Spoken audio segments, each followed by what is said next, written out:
जय माता की सभी को। आशा करते हैं आप सभी सुख शांति से होंगे। देखिए, आज बात करेंगे गुरु के विषय पर। के दरबार में कुछ बच्चे आते हैं। एक बच्ची का सवाल था, परेशान थी वो कि मेरे गुरु स्वर्ग सिधार गए हैं, मैं क्या करूं। और दूसरा, एक बच्चे का प्रश्न तो ये था कि मेरे गुरु से झगड़ा हो गया, अब मैं क्या करूं।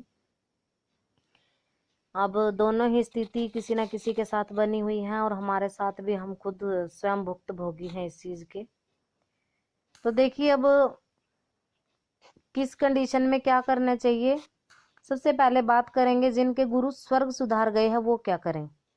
देखिए, जिनके गुरु स्वर्ग सिधार गए हैं और उन्होंने उनके, अगर आपके ऊपर कोई सवारी थी, कोई शक्ति थी, कोई प्रेत बाधा थी, उसको शांत करके आपके सिर पे अपनी शक्ति का, इष्ट का, जो भी उनके पास शक्ति गुरु परंपरा से चली आ रही है, उसका हाथ रख के आपकी सवारी को शांत कर दिया, पर आपको कोई गुरु मंत्र उन्होंने नहीं दिया, तब इस कंडीशन में आपको दूसरा गुरु धारण करने की आवश्यकता है, क्योंकि आपके पास गुरु मंत्र नहीं है। और दूसरी स्थिति में, अगर आपके गुरु ने आपके सिर पर हाथ रखा है और आपको बहुत सारे मंत्र भी दे दिए हैं। अब इन मंत्रों में जैसे होता है कि एक भक्त को क्या क्या मंत्र, किन किन मंत्रों की आवश्यकता पड़ती है, ये हम आपको अलग वीडियो इसके लिए बना देंगे।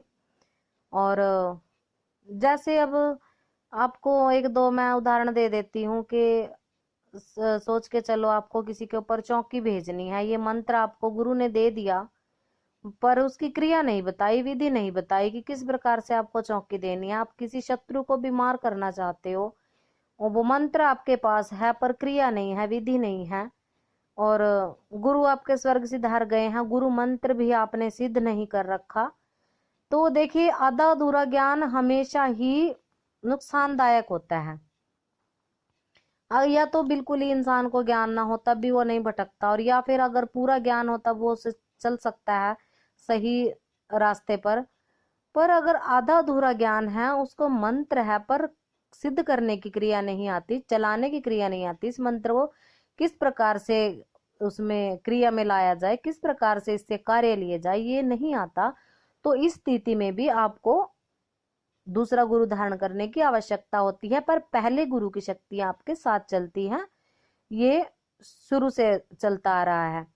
देखिए, आपको गुरु का त्याग नहीं करना है, क्योंकि गुरु तो गुरु होता है। अब उन्होंने आपको मंत्र दिए हैं, पर आप जब दूसरा गुरु धारण करोगे, अगर दूसरा गुरु आपसे ये कहे कि आपको पहले गुरु के जो मंत्र थे, जो जो भी गुरु मंत्र था, या आपके पास जो भी उन्होंने मंत्र आपको दिए, वो आपको अब नहीं चलाने हैं, आप उन मंत्रों को छोड़ दो। गुरु त्याग मत करो, पर उन मंत्रों को छोड़ो, क्योंकि जब आप दोबारा से गुरु धारण करोगे तो वो आपको अपने मंत्र देंगे जो उन्होंने सिद्ध किए हैं, अपनी शक्ति, आपके शक्ति के नाम का आपके सिर पे हाथ रखेंगे, आप शक्तिपात करेंगे, क्योंकि जो उनके पास है।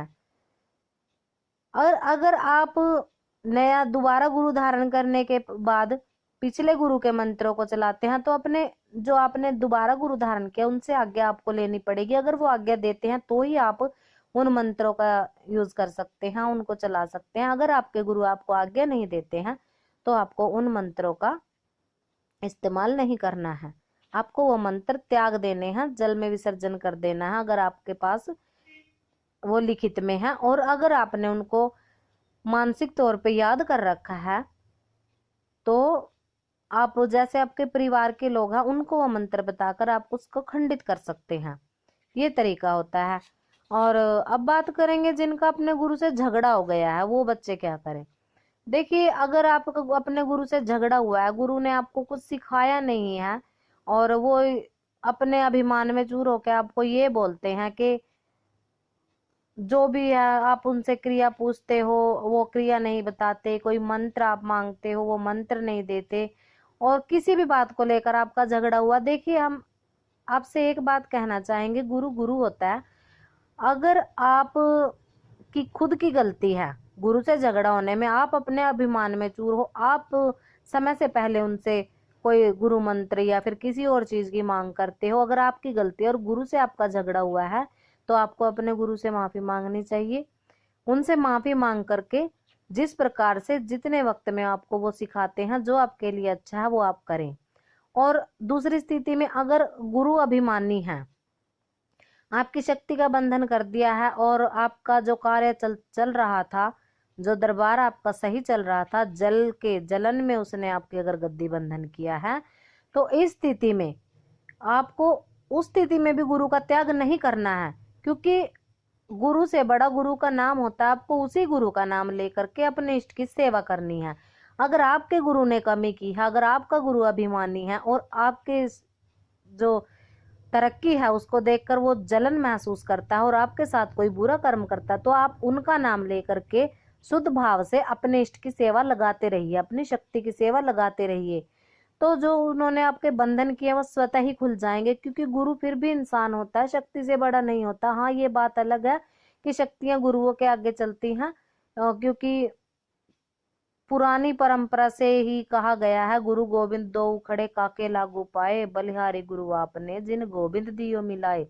गुरु ही वो शक्ति है जिनसे हमें ये गोविंद मीन्स परमात्मा की प्राप्ति होती है। उस भगवान को जान सकते हैं हम कि किस प्रकार से उनकी कृपा हम पा सकते हैं।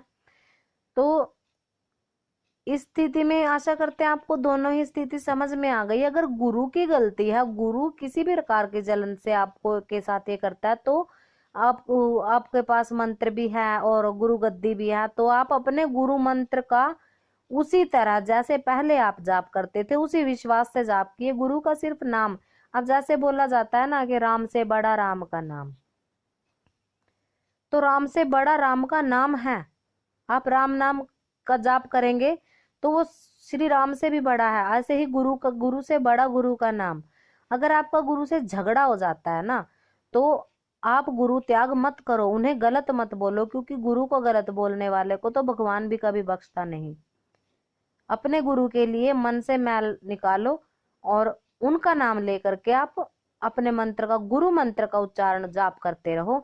अगर आपके मन में ये है कि मुझे तो 6 महीने हो गए हैं गुरु धारण करे हुए और 1 वर्ष हो गया और गुरु ने सिर्फ मुझे गुरु मंत्र दिया है, या फिर किसी का झाड़ा वगैरह लगाने का कोई 1-2 मंत्र दिया, मुझे मारण क्रिया उन्होंने नहीं सिखाई, मुझे किसी की चौकी भेजने की क्रिया नहीं सिखाई, मुझे किसी का वशीकरण करना नहीं सिखाया, किसी का कोक बंधन करना नहीं सिखाया, किसी की सवारी बंधन करना नहीं सिखाया। अगर आप इस लालच में अपने गुरु से झगड़ा करते हो, देखिए हर चीज का एक वक्त होता है। अगर आप गुरु को परखते हो तो गुरु भी आपको परखता है। दोनों ही स्थिति में आपको परख चलती है। और जो शक्तियां होती है ना, जब आप गुरु धारण कर लेते हो और सिर पे हाथ रखवा लेते हो और मंत्र का जाप करने लग जाते हो, तो उससे जो शक्तियां खुलती हैं, ऐसा नहीं है कि आपने गुरु धारण किया और तुरंत आपके कार्य होने शुरू हो गए। नहीं, शक्तियां पहले आपकी परीक्षा लेती हैं गुरु धारण होने के बाद, क्योंकि हमारे साथ ऐसा हुआ था, हमारे साथ ये बातें स्वयं बीती हैं। हम अपनी बीती आपको बताते हैं, तो किसी भी प्रकार की शंका मन में ना रखें। अगर गुरु गलत है तो उसको सजा वो शक्ति देगी जिसकी आप उपासना करते हो, जो आपके गुरु ने आपको दिए। बेशक उन्होंने आपकी शक्ति का बंधन कर दिया, गद्दी का बंधन कर दिया, पर आप पूर्ण श्रद्धा, पूर्ण विश्वास से अपने उसी गुरु का नाम लेकर आप अपने गुरु मंत्र का जाप, जैसे होली है अब आने वाली है और नवरात्रि है, इनमें उनका जाप लगाइए जितना आप लगा सकते हैं, जितनी शुद्धता आपसे रखी जाती है। प्याज लहसुन जो तामसिक भोजन होता है उसका त्याग करके आप जितनी श्रद्धा से करना चाहते हो करो। अगर इधर उधर भटकोगे कि ये गुरु छोड़ दिया दूसरा पकड़ लो, चोले की तरह गुरु बदलोगे, तो भैया आपको कहीं पर भी कोई शक्ति नहीं रास्ता देगी, आप हमेशा भटकोगे। सबसे पहले खुद पर, अपनी अंतरात्मा पर विश्वास करो कि जब हमारा गुरु ये सिद्ध कर सकता है और उन्हें हमें मंत्र दिया, इस मंत्र से वो शक्ति को चला सकते हैं, तो मैं भी चला सकता हूँ। खुद पर सेल्फ कॉन्फिडेंस सबसे जरूरी होता है। खुद पर विश्वास, अपनी आत्मा पर विश्वास करो, वक्त दो इस चीज को, तो आप देखोगे धीरे धीरे आपकी शक्तियां आपका साथ देना शुरू कर देंगी। तो आशा करते हैं तीनों स्थिति आप सब लोगों को समझ आई होगी। अगर आपका कोई क्वेश्चन है तो आप हमें कमेंट करके पूछ सकते हैं, हम आपका रिप्लाई देने की जरूर कोशिश करेंगे। मिलते हैं नई जानकारी के साथ नई वीडियो में। तब तक के लिए खुश रहिए और मौज करते रहिए, माँ का नाम लेते रहिए। जय माता की।